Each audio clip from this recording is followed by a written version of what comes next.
Today is Wednesday, March 27th, 2019. It's 9:33 a.m.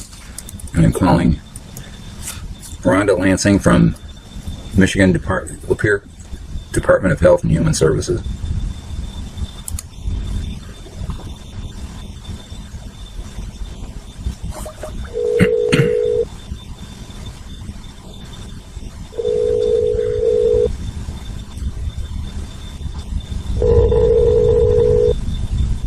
Department of Health and Human Services. This is Rhonda Lansing. How can I help you?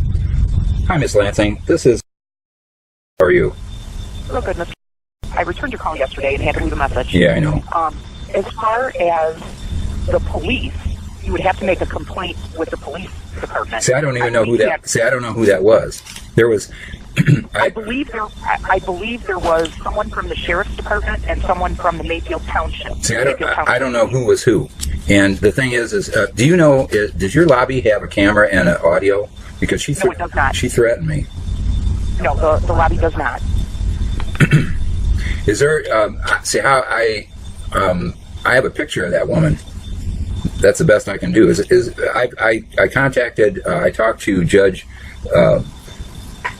what's her name, Alice Elkin's assistant, and she said that I got to contact local police, and I tried to contact the Elmont police. They didn't want to get involved, and I don't know who it is. The sheriff's department would be the one that you'd have to contact, the Lapeer County Sheriff's Department. Okay, Lapeer County Sheriff. Okay. Would you have to know their number? Ooh. I can find it. I can get it. Yeah, okay. I don't know it off the top of my head. I'm looking at a call sheet here. Hang on.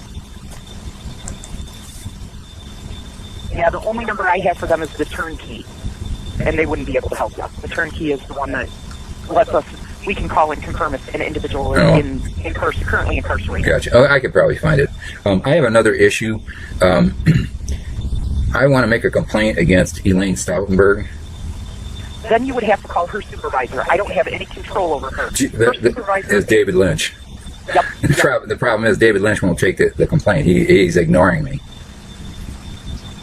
What she did, here's what, I don't know if you know about this, but what she did was... well, I know what you're alleging, sir. So no, it's not alleging at all. I've called for over 3 months the DHH crisis hotline, and every time I call, I take all my information, and then no one ever contacts me, and then I get something in the postal mail that says that they investigated, but there's nothing filled out. And then I found out that she lied to them and said that I'm in no crisis because I got a grocery store right across the street, which is a lie. So every time I call, try to get help, no one will help me. And I've explained this over, and I explained this to Dave Lynch, and I've got the nearest grocery store is over a mile away, and he came right to my house on December 19th, and I explained that to him. The nearest store is a mile away, and in 2015, I broke my collarbone in 4 places trying to ride a bike to get groceries to that store. It's impossible. And my suggestion then, contact Mr. Lynch and ask for his supervisor. I don't know who, that's a whole other department. I don't even know who his supervisor is. Okay. Okay, well, I'll give that a shot. He's completely useless. He came to my house on the 19th of December. He declared it completely uninhabitable and said the best he can do is give me $1,000 to get me out of the place. And that won't even get me out of the park because my house is destroyed. It's abandoned. And if I just walk out, I'm going to have to pay money. So I'm stuck. And in the meantime, I'm falling out. I'm falling through my floor. My floors are falling apart. Can you tell me who could bring me some boards? Now have you tried to Habitat for Humanity to see if they can help you? I'm not paying anything, ma'am. I'm not, because I've got concrete proof that I'm not responsible for that job, and that's why Judge Elkin has opened up the case again, because I sent her a 174-page document of all my evidence. I really don't want to. You guys have spent $50,000 trying to avoid just fixing my house. All it would take is fix my house. And instead, I'm just being put to death, and everybody's ignoring me. And the thing is you're giving me no way out. I'm not suicidal. I'm not going to kill myself. And I'm just sitting here being tortured. And no matter who I call, no matter what department I call, the Department of Civil Rights, this is another issue that I've got, is because I had the Department of Civil Rights worker for over a year and a half. They told me that I had a case. This guy was investigating it and supposedly talking with you, and he got all my information. And when I tried to get a hold of him to get something done, he immediately closed the case. And he didn't take any consideration my issues, so now I got to file a complaint against him. And then when I call him, I've called him, his supervisor, and his supervisor for the last week, and no one will return my calls.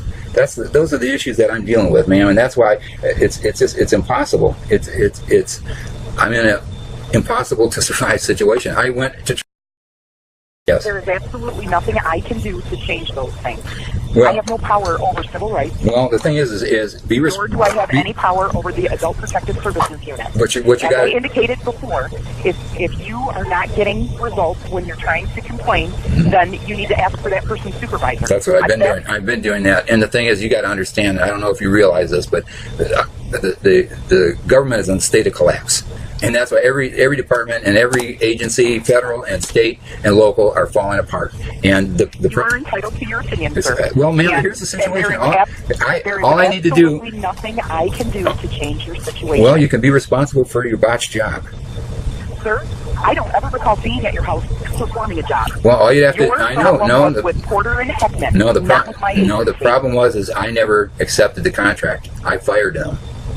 Okay. Well, you have a nice day, sir. Ma'am, that didn't get my issues resolved. That's the problem. I would recommend you called me and left me a message about the police and about Adult Protective Services. Okay. I have informed you of what you need to do to make complaints against those. I can't take those complaints. I have no control over those departments. Well, let me ask you this: based on that, and based on my situation, what happened to me? How do I complain? As I indicated to you, you are more than welcome to contact the Lapeer County Sheriff's Department. I'm talking about as far as the water heater. This water heater never got resolved. I've tried everybody humanly possible. How do I get it resolved? It was a botched job. Sir, your problems were with Porter and my Heckman. Problems were not with Porter and Heckman, man. That's why I've got legal. Who performed the work? Who performed the work, sir? Was it a competitive two-party bid? There were two bids, and one vendor was enrolled as a provider, and one vendor was not. And you had expressed that you were in an emergency situation. In that situation, we didn't have time to enroll a provider. We went with the company that was enrolled as a vendor that could provide the service to you. And they didn't do it they took almost a month and a half, and they were licensed and insured. And if you had their work, you should contact their company. You see, the problem is you never addressed this in the first place. That's why it got so bad. Okay, well, I think we're done now. No, we're not, ma'am. Because I the thing is, let me ask you. It never got resolved, ma'am. Hello. Thanks for nothing.